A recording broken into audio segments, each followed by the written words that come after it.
You go through the gospel story after story after story, and they look like parables that has additional meanings. Like they might not be meant to be taken historically true. And this is how mythology is written, right? You tell a story about something, and it's the meaning of the story rather than the literal truth of the story that's actually the important part of the story. For instance, let's take a look at the story of the trial of Jesus.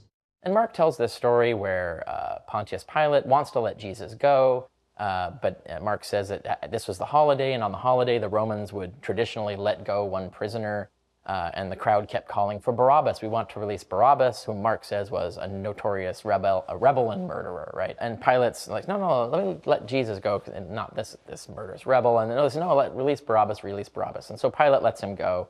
And then Jesus is crucified, and that's the story. When we look at the depiction of Pilate in non-biblical sources, Pilate is venal. Pilate does not care at all about Jewish sensibilities. Pilate goes out of his way to offend Jews.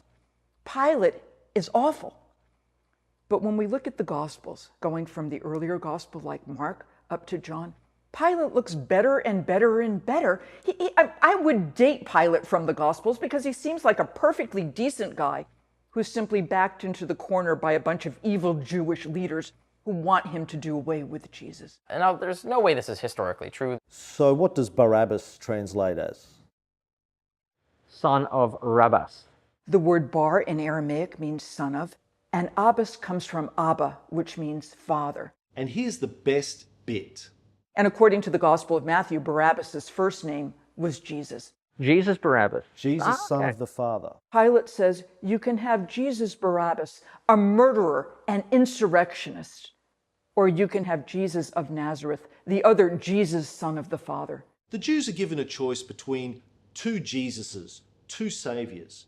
One is the violent kind of savior, like the one who tried to overthrow the Romans in the rebellion of 66 CE. The other is a pacifist kind of savior who's never hurt anything. Which one will the Jews choose to punish? And what happens? The innocent Jesus pays the penalty, pays the ransom for the very guilty Barabbas, son of the Father. In terms of Christian theology, it's perfect. In terms of history, it's ridiculous. Two identical saviors. One is going to be set free, one is going to pay the penalty. Now, if you're a Jew living in the first century, this story might sound a little familiar. Well, we know this story. This is in Leviticus. This is the whole ritual of Yom Kippur, which is the whole atonement ceremony. Yom Kippur is usually expressed in English as Day of Atonement. There were two great ceremonies in the Jewish calendar. One was Passover, and the other was Yom Kippur. And this one, every year, there would be this, you would have the two goats, the two identical goats. They have to be, look the same. One, you would cast the sins of Israel on and cast it into the crowd, release it into the wilderness. And the other, you would sacrifice on the altar in the temple, and its blood would atone for all the sins of Israel. The Barabbas story seems to be saying that the goat sacrifices, which had replaced human sacrifices in Judaism, are now being replaced once more with the ultimate human sacrifice. Mark is writing for one of Paul's communities, possibly in Rome. Originally, it was written to symbolize the gospel. It wasn't written to be taken as literally true, at least not by informed insiders in the sect.